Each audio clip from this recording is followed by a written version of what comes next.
शिमला की बहुचर्चित संजौली मस्जिद मामले में एक और नया मोड़ सामने आया है।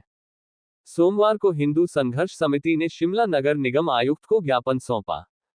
समिति ने विवादित मस्जिद की निचली 2 मंजिलों को छोड़कर शेष अवैध हिस्से को हटाने की मांग की है।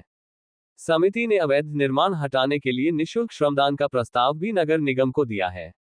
नेताओं ने कहा कि यदि वक्फ बोर्ड और नगर निगम अवैध हिस्सा हटाने में सक्षम नहीं है या धन का अभाव है तो समिति स्वयं कार सेवा के लिए तैयार है। समिति ने 29 दिसंबर तक तय सीमा से पहले अवैध हिस्से को हटाने की मांग की और अभी तक स्टेटस रिपोर्ट लेकर सार्वजनिक करने की मांग नगर निगम कमिश्नर से की। हिंदू संघर्ष समिति के सदस्य मदन ठाकुर ने कहा कि न्यायालय के आदेशों का पालन सुनिश्चित कराने के लिए नगर निगम को आगे आना चाहिए। उन्होंने कहा कि यदि वक्फ बोर्ड, मस्जिद कमेटी और नगर निगम अवैध हिस्सा नहीं हटा पाते तो हिंदू संघर्ष समिति निःशुल्क कार सेवा के लिए तैयार है।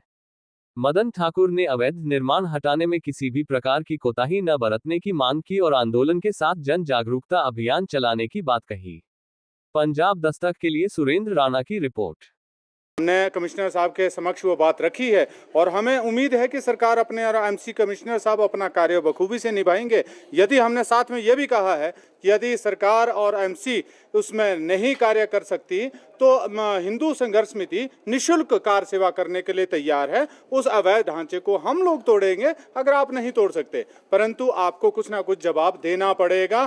पूरे प्रदेश, पूरा देश देख रहा है कि यदि आप सनातनियों के ऊपर लाठीचार्ज कर सकते हो, बार बार केस लगा सकते हो, परंतु एक अवैध लोगों के लिए अवैध जगह जो आपने बनाई है उसको आप तोड़ने के लिए बार बार अगर आप कोताही बरत रहे हैं, ये हिमाचल प्रदेश नहीं पूरे सिस्टम के लिए शर्म की बात है। देखने वाली बात है कि एमसी उस पर कितना अमल करती है, क्योंकि हमेशा अगर कानून की बात की जाती है तो हिंदुओं के लिए कानून सम्मत बनाए गए हैं। अन्य किसी भी वर्ग के लिए कानून मुझे नहीं लगता कि कहीं कानून कोई काम करता है या कोई काम के लिए पैरवी रखी जाती है। हमेशा हिंदुओं के लिए कानून बने हैं और हिंदू ही उसके ऊपर कार्य करता रहा है, परंतु आने वाली परिस्थितियां कहीं इससे भिन्न होने वाली है यदि इसको बढ़ावा दिया गया। अगर मांगे नहीं मानी जाती है तो क्या फिर से आंदोलन का रास्ता चुना जाएगा?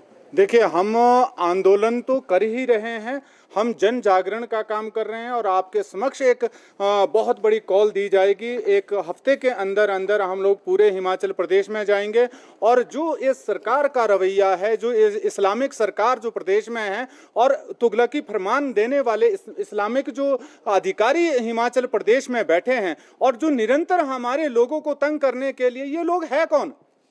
आज हिमाचल प्रदेश की परिस्थिति यह है कि यहाँ पे बाहरी लोगों को तवज्जो दिया जा रहा है, परंतु जो स्थानीय लोग हैं उनकी बारे में बात नहीं की जाती। आप डेमोग्राफी चेंज करने की बात कर रहे हैं, जगह जगह ये बाहरी लोगों की बात कर रहे हैं, परंतु स्थानीय लोगों को के लिए ना तो सरकार के पास रोजगार है, ना किसी प्रकार की व्यवस्था। परंतु यदि सरकार महिमा मंडन कर रही है तो बाहरी लोगों का।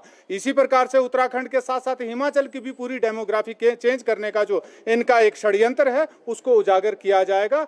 घर घर, हर घर पहुंचा जाएगा और एक बहुत बड़ा आंदोलन किया जाएगा जो अपने आप में ऐतिहासिक होगा। कमिश्नर से क्या आश्वासन मिला है? बोलो।